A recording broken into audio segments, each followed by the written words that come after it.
Oo, 10 taon na ang nakakaraan. Malaki na ang pinagbago ni Mr. Craven simula noon. Makinig ka.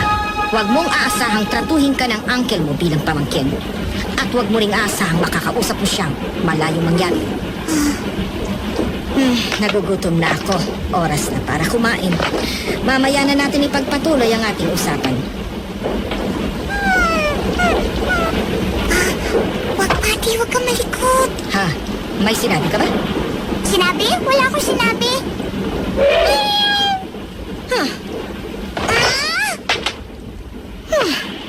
Bakit mo itinapon ang sandwich mo? Meron po ako nakitang ipis kaya po naitapon ko po. Anong ipis ang pinagsasabi mo? Nakakita ka lamang ng ipis, dinumihan mo na ang damit ko!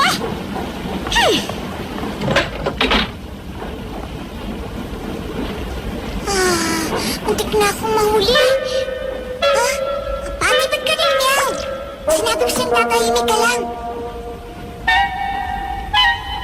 Talaga bang ginugutom ka na?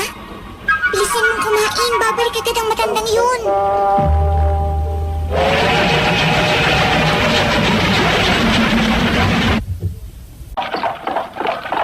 Dadaanan natin ang bayan ng Swait. Sa hindi kalayuan, mararating na natin ang latian. Sa dulo nito, makikita mo na ang mansyon ng uncle mo. Ano po bang latian? Malalaman mo rin, Mary. Mga 8 kilometro ding biyahe ang haba ng latian.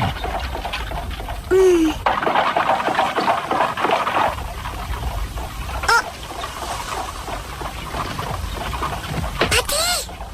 Anong nangyayari sa'yo? Wala po. Ang tunog po. Para po kasing narinig ko pa ang tunog ng alon. Alam kong matagal kang naglayag sa dagat. Pero ang naririnig mo'y hangin amihan. Sariwang simoy ng hangin mula sa latian. Pero, bakit tila kakaunti ang mga punong kahoy? Wala nga. Ang makikita mo lamang dito ay mga damong ligaw at mga halamang pa. Sam! Anong nangyari, ha? Pagmasdan niyo po, Mrs. Medlock, hindi po tayo maaaring dumaan. Ha? Bilis! Baka tayo abutin dito ng dilim sa daan. Hoy! Deacon! Maaari ba bilis-bilisan mo? Sinabi mo eh! Sandali lang, Sam!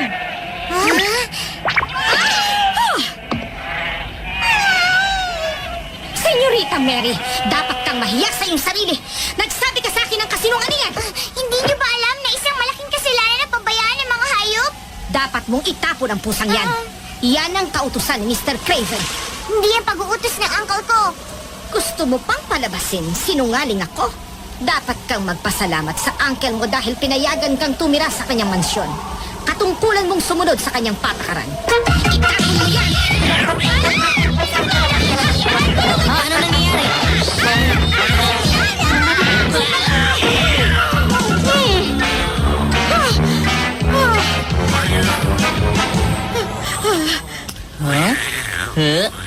Malamang ikaw yung galing sa India na titira sa malaking mansyon, ano?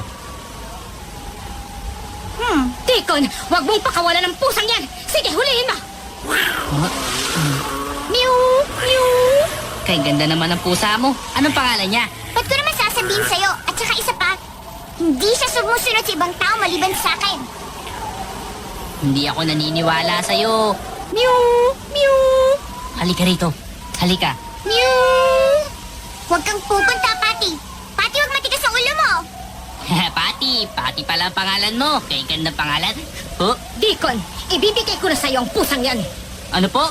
Akin yan! Umalis ka na at itapon mo ang pusang yan. Hindi!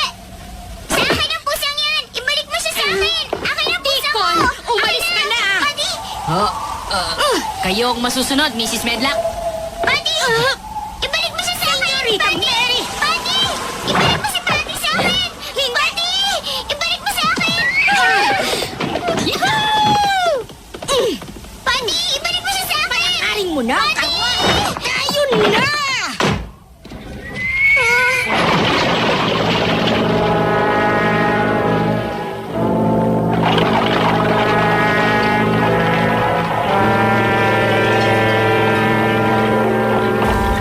Ayoko na sa lugar na ito.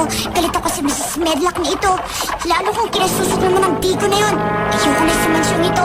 Galit na ako sa lahat ng tao.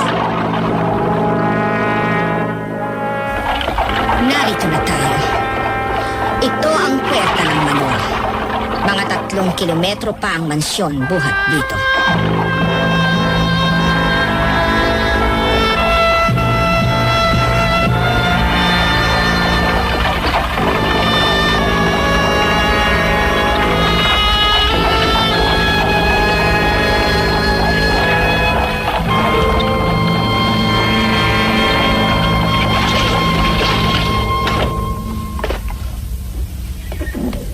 Ito ang mansyon ni Mr. Craven. 600 taon na ito sa kasaysayan.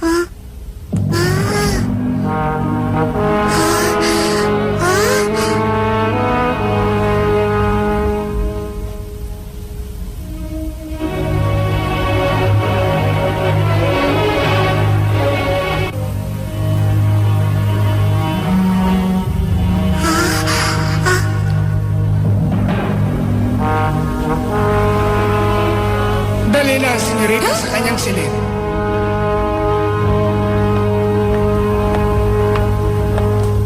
Siya si Mr. Pitcher, ang mayordomo ng buong mansyon. Hindi makikipagkita sa kanya si Mr. Craven. Bukas na umaga, luluwas siya patungo sa London. Siguraduhin mo lamang na hindi siya may istorbo sa mahimbing niyang pagkakatulog.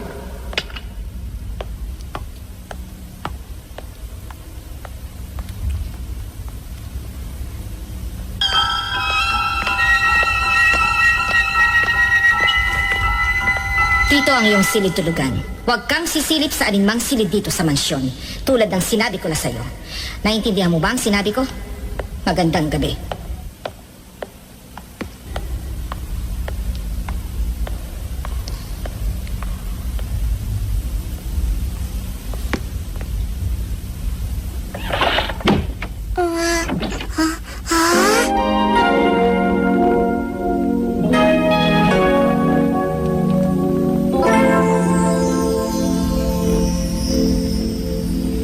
Ikinagagal ako kayo makilala, Senyorita Mary. Sigurado akong pagod kayo sa biyahe at kailangan na rin magpahinga. Ito po ang inyong silid-tulugan. Gusto na po ba ninyo magpalit ng damit? Meron pong damit pantulog doon sa aparador. Pasensya na po kayo. Ako nga po pala si Martha, ang inyong katulong. May gusto po ba kayong kainin? Ayokong kumain. Pero, nais ko mapag-isa. Narinig mo ba? Gusto kong iwanan mo na ako. Ngayon din. Opo. Magandang gabi po, senyorita.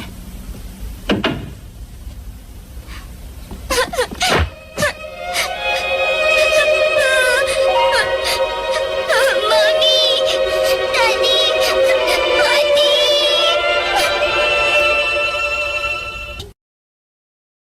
Diyan ka na. Aray ko po, sakit. Agoy.